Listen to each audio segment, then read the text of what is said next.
Thank you very much. I mean, really, the Chai Center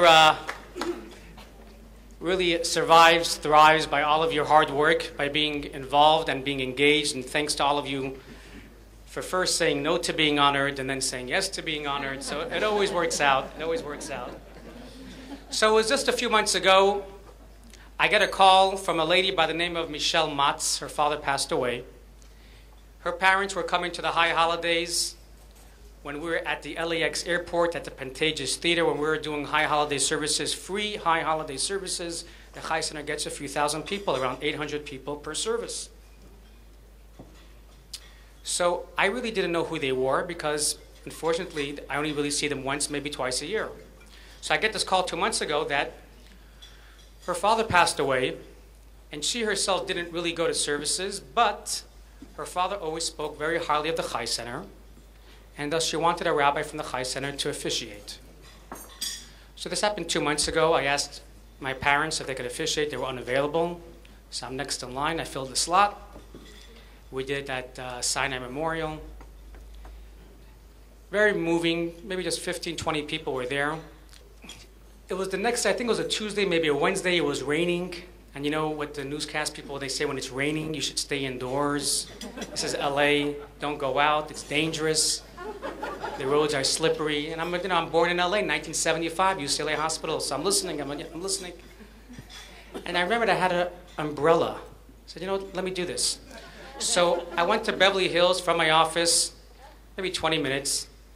I'm in the house, and I'm seeing this fellow, very animated individual, sitting on the couch. He says, "What's your name, Rabbi?" I see he wasn't part of the family, so it seemed like a guest. I say, "My name is Mendel Schwartz," and I say, "What's your name?" And he says, "You don't know my name?" I say, "I really don't."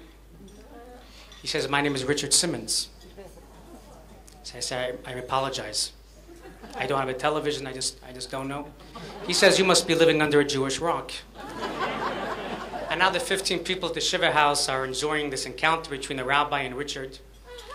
And we start to engage. He's singing, he's very animated, just a wild kind of guy, you know, singing. I say, "Where do you get such a voice from?" He said, "I had sex last night with a cantor." So this is at a Shiva house, so I'm just trying to be a little bit more, you know. And the family's enjoying it because they know Richard. And I say, "Richard, are both of your parents Jewish?"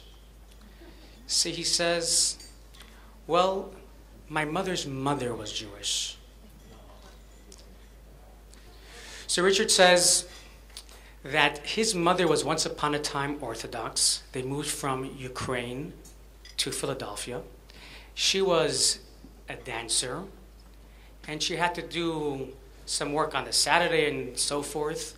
And her parents, the Bubby and the Zaidi, Richard's Bubby and Zaidi, they didn't like this idea. They were hardcore from the shtetl, from the old school, and they gave their daughter a hard time, Richard's mom. And Richard's mom, at the age of 13, left the home. And she went independent and just started her own shtick. Eventually married a nice Catholic guy. And Richard went to a Catholic school for his whole life.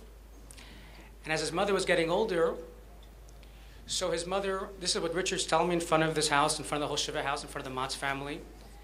And Richard tells me that his mother pulled him in. His mother pulled him into the bedroom at the age of 19 years old and said, "I have a secret. I have something to share with you. You're Jewish."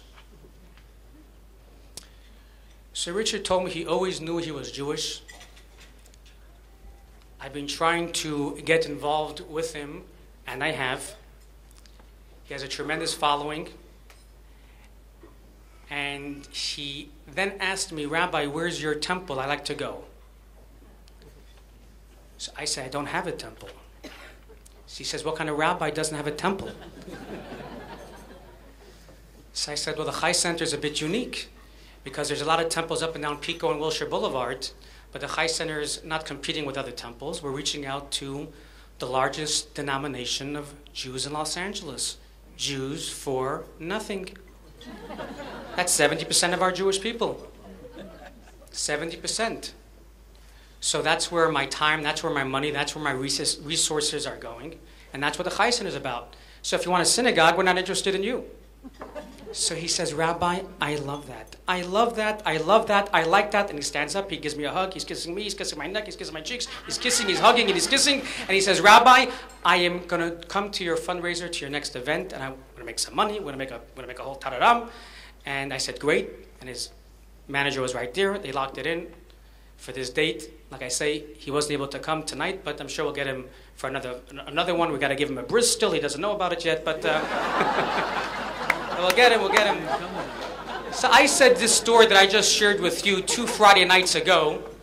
I shared this story just 2 Friday nights ago at my parents' house. My parents host a Friday night for young adults, ages 21 to 39, and I shared this story about Richard.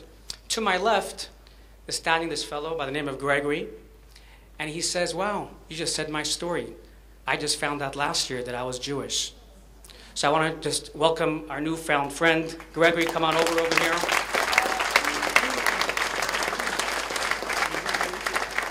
Is this working? Yeah, it is. Hey guys, my name's Gregory Krimian. I have a similar story, not quite as, as enjoying as that one, but when I was younger, if you guys don't know it, I mean, why would you guys know it? My mom had 3 kids and left my dad and just left to go do ballet in New York, and lost contact with her for 18 years, and she finally found me on Facebook, and she wrote me, she found me, she goes, hey, this is why I left, blah, blah, blah, I'm sorry, blah, blah, blah, and at the end, I didn't care at all, like, I was just going to ignore it, or just like her, comment, you could do that. It's a poor communication, but, they give you the option, but, what caught my attention goes, oh yeah, and by the way, if you want to know, you're Jewish. I go, wait, what? And I, instantly, it says scene, Gregory's typing. I go, hey, listen, what do you mean? And she goes, yeah, we're Jewish from Russia. And I go, really? And that didn't change anything either, that didn't change anything at all. And I ride a bike, and I was changing my oil in Honda of Hollywood, and I saw a Jewish boy with a yarmulke, this tall, on a big bike, and I was like, are you kidding me? Is this your bike? He goes, yeah, I'm from New York, all that, this accent, and, I was like, hey, listen, dude, let's hang out. He goes, come to my party, and I go to his party, and I meet 4 of my best friends now. I meet at that party 1 year ago, and, yeah, so they're just, the greatest friends, and that's how I found out I was Jewish, and ever since, one of those kids knew Rabbi's sons, and his name's Yossi, and they introduced me to Olivia and Rabbi, which have been taking care of me, for months now, and I live there now, because if I don't, my mom, I come home like every weekend, and my mom goes, all right, what do you want to eat? And she goes, I'm making, pork. I'm going to go, I can't eat pork. And, there's this pan flying across the kitchen, It's my stepmom. But, yeah, but that's that. That's my story. Very similar to Simmons. I just want to say thank you. I just wanted to say thank you, Olivia and Rabbi. It's an honor being part of your family and part of the Jewish community, and and thank you guys for coming, and enjoy your night. Thank you so much.